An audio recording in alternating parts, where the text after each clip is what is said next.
All right, boys, let's get right into it. Coming from us from the NFL.com, NFL salary cap set at $255.4 million per year for the upcoming NFL 2024 regular season. For you guys that don't know, a salary cap means that is the maximum amount of money that the team can spend on their roster, be it active players, current players, or even dead cap players.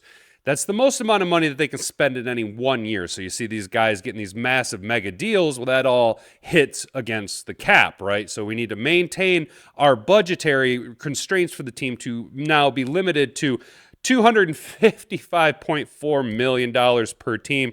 That's just going to be your going rate for the season. That doesn't include bonuses. We'll touch on that here in a second here. The NFL salary cap has taken a historic leap for the 2024 season.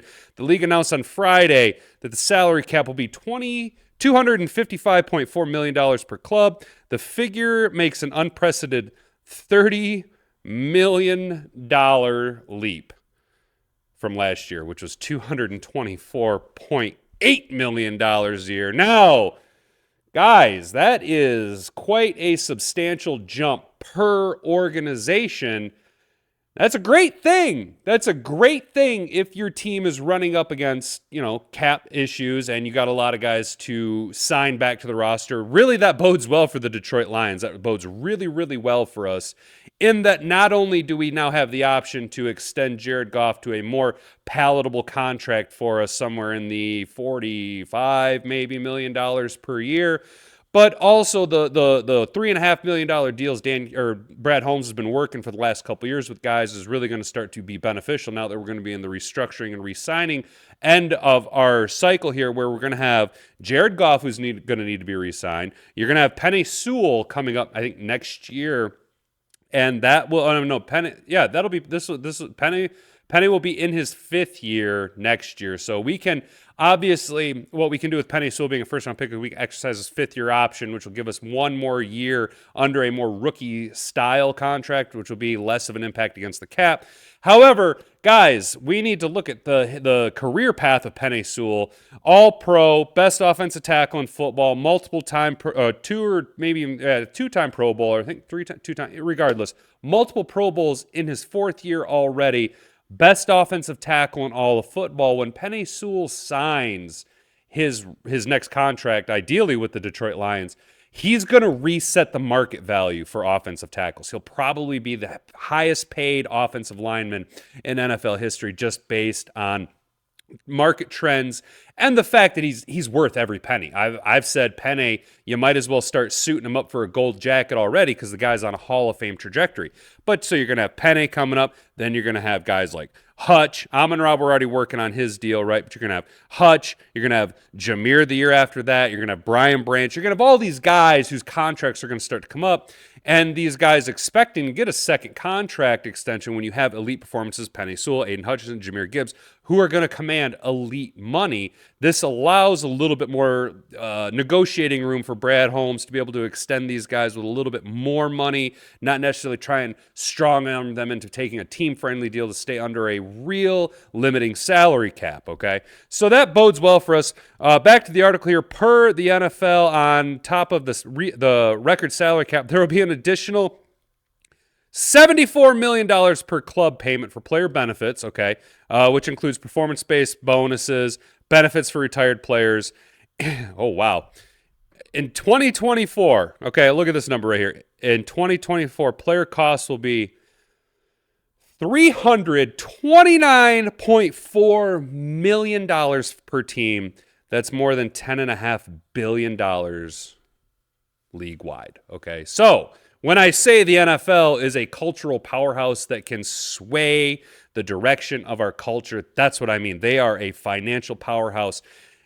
In 1 year, just to pay the entertainers, okay, because even though they're athletes, they're entertainers. The NFL is in the entertainment business, okay, hence the halftime show, hence Taylor Swift being everywhere.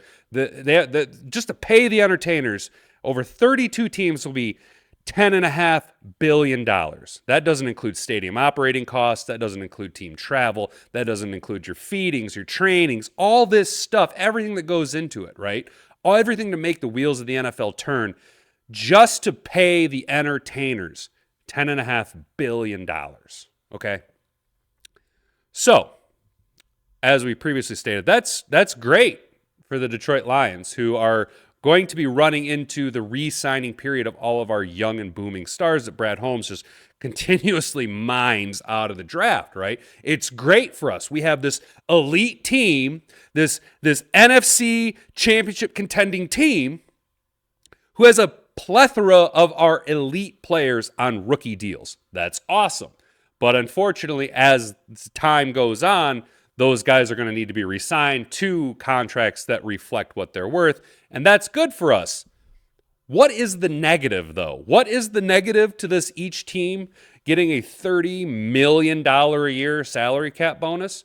Well, do you think the Ford family is just going to eat that $30 million? Do you think the Fords, the Krafts, the Hines family, any of these guys, and the Rooney family, I don't know why I said the Hines family, the Rooney family, do you think any of these organizations are just going to eat $30 million like it's nothing? Look, dude, to them, $30 million might not seem like that much money, but it's still going to impact their bottom line. So they're not just going to eat that.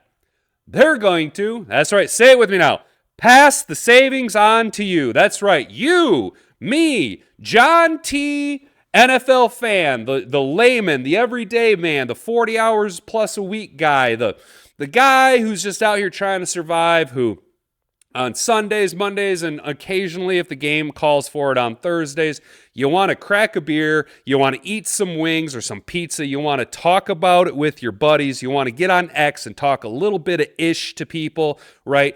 We now have to pay more to even go to the game, let alone watch it, because the NFL has been nickel and diming us for years at this point, okay? You pay Amazon Prime. Everybody's got Prime, right? You don't really realize the $150 a year subscription fee that you have because, boy, it sure is great to hop on Prime and order your dog treats and have them sent to your house 4 days later, hopefully. But instead, you also then get TV shows, and then you get access. Oh, boy, with that included, you get Thursday night prime time football games on Prime. Wow.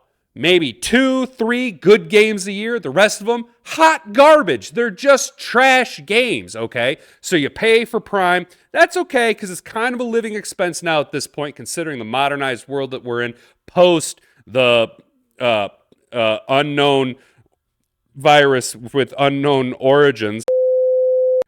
But then you turn around and to go ahead and get a Saturday night playoff game, right? What do you got to do? Oh, don't worry. Pay another subscription service to Peacock for just a dog shit broadcast, right? It was just terrible. Let's be honest. Peacock's Saturday night coverage was just atrocious. It was horrible. I'm glad that we didn't pay for Peacock for it. I had to work that night. I didn't really care. I wasn't about it. I don't agree with the NFL nickel and diming me on all these subscription services to watch a bad product on an off night of football just because they're greedy and want to make more money. That all being said, you're paying for more subscription services that you that you didn't have just to watch a product that used to be provided on basic cable for you. You're also getting clipped on, well, let's be honest, guys. We're all feeling the pinch of inflation across the board, right? Even the NFL evidently feels the need to increase the salary cap for each team by $30 million because inflation is just so terrible, right? So you and I are just trying to scrape by, right? Just trying to put food on the table and keep the lights on. And even the thought of potentially ever going now to a regular season NFL game is probably going to be priced out of realistic expectations for you, right? Yeah, there's going to be some people who scrimp, save, be able to get it, but look, man, I can't. There's no way I could afford to go to an NFL game, and it's not like I'm broke. I make just over $50K a year, but like I can't afford to drive to Ford Field, park, eat, have a beer, buy the ticket, and then drive all the way home when gas is $3.29 a gallon, right? Inflation's crippling everybody, so we're feeling it at every single price point at your subscription service, right? And then the NFL is going to go ahead and just clip you even harder to go to the game. Now, why do I say all this? Because I say regular season game, right? John T. layman taxpayer like you and I, schmucks like you and me. Look, you ever think you're going to be able to go to the Super Bowl? Look at this. This comes from sportingnews.com, right? Look at this. Look at this. Look at this. Look at this. Look at the range, right? Look at the range in Super Bowl tickets. You think that's going to be, you think that's high? All right. Now add $10.5 billion of just entertainment operating costs, not ads. So 32 times 30, 900 million, something like that. Close to $1 billion in excess revenue that's going to need to be generated from somewhere.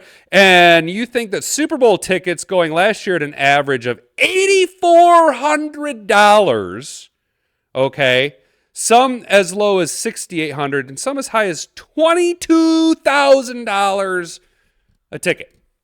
A ticket, a singular ticket, not travel, not lodging, not food, not none of that shit, just a ticket. Okay, just for one, right? So for me to be able to take Hat and Boobs to the Super Bowl last year, just the tickets alone would cost me my entire year's salary. Okay, change of plans. My laptop crapped out on me right in the middle of that. I lost all the windows I had open. All the work that I put into recording this video is now gone completely to shit.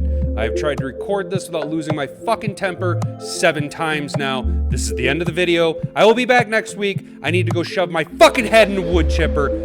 Frig off!